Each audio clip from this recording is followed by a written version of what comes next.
We shall begin the program now.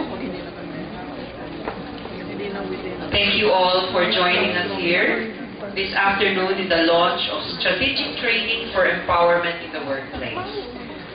In behalf of Power Books and Daniel Publishing, we welcome you to this event and to this place now for the launch of this book. To formally open the program, I would like to call on the Assistant General Manager of Daniel Publishing, Carmela Ortigas.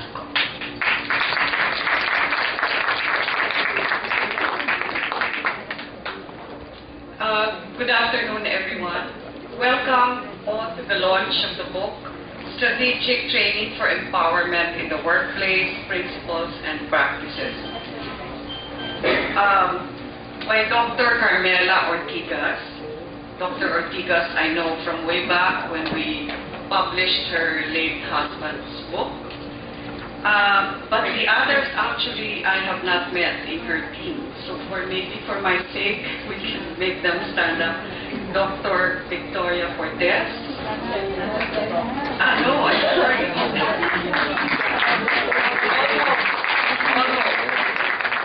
Maribel Aglipay.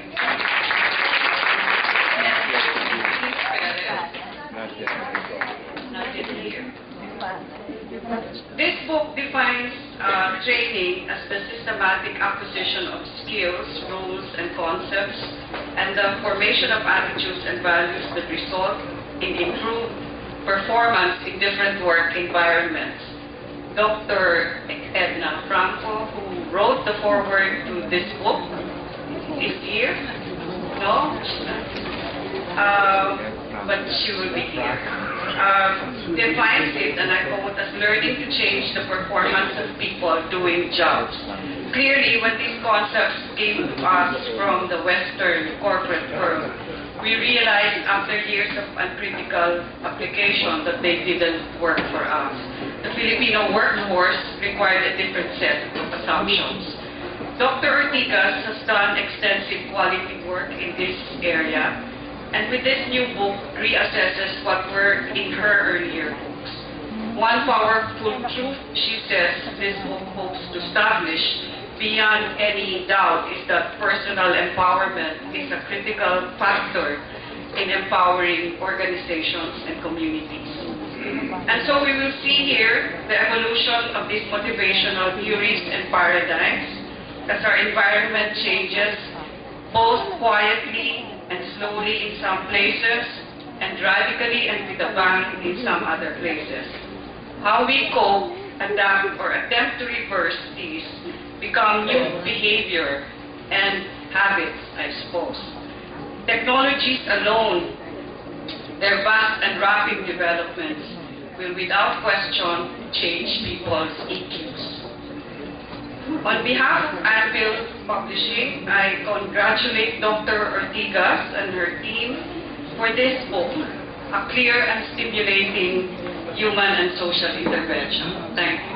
In the book, in terms of methodologies, adapted to the what we call the avant-garde learning strategies of the learning specialists. So we have experiential learning, deductive method, and what we have here, very interesting method now, is what we call webinars or web-related, web-based learning. Like we would have the e-learning, the blended learning, and then special tools and techniques, a unique instrumentation, a unique learning technique. And then we look at the general learning styles across generations. So there, that's chapter 3, module 2. Okay, this should, I hope, really entice you to read the book, to buy the book first of all, and really study it. You know? I think it's our responsibility as teachers and learning specialists to look at the many, be more creative, and try the other learning methodologies. We really want to be effective teachers or training specialists. So, let's see. Oh, that was quite a long introduction of the book. I was supposed only to introduce it. Okay, so now the next part of the program is messages from my co-authors. But first, let me tell you the reason of why I had co-authors. If you look at the program, at the last blessing of the book by Father William Freud, it said, because my readers wanted me to update, revise my original book, which was Training for Empowerment. Because they said this is all skewed towards the social development, towards the NGO world, no? The social development organization. Of course it was, because it was an NGO who funded it, the writing of the book. No, so my colleagues from business and other said, you've got to do something for us too. You know, I'm too tired. I'm kind of bored now with the full thing of training, I said. And I mentioned that. Also a co-author of the book, Maria Victoria Cortez, is the Deputy Executive Director of the Ateneo Center for Organizational Research and Development and concurrent Training Director for Public Programs. She has taught management and psychology courses in the College of the Holy Spirit, and also is a part-time faculty member of the Ateneo de Manila University. She is writing now her dissertation for organizational psychology at the Ateneo. So let us welcome Maria Victoria Cortez.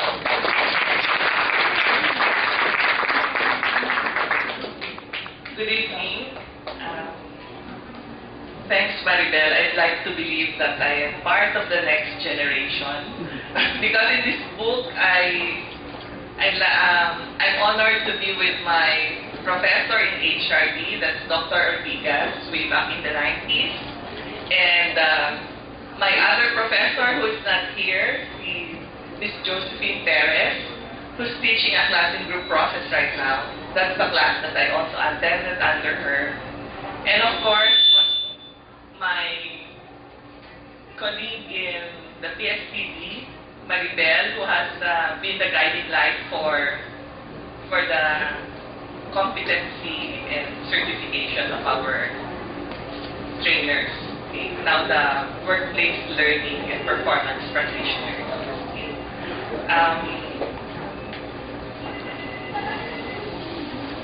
How does this book play a part in the development of the profession?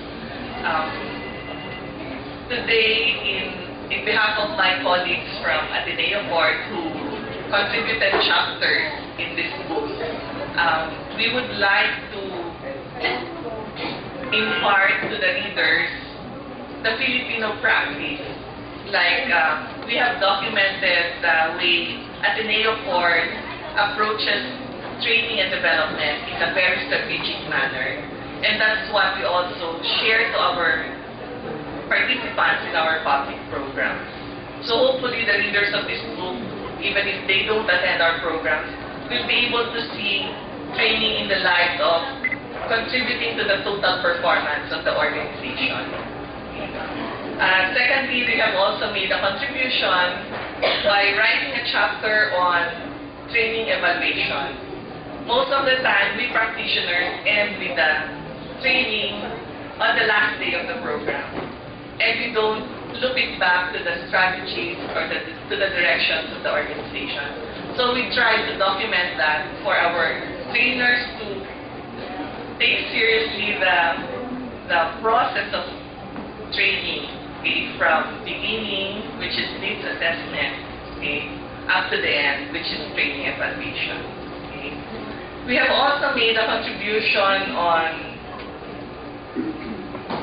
the more current approaches to learning, which is e-learning, which was written by one of our directors, Vanessa Villaluz, and on blended learning, okay, because there's no excuse at this time and age for people not to learn because we have technology with us, okay, so that people from all over the world can still learn.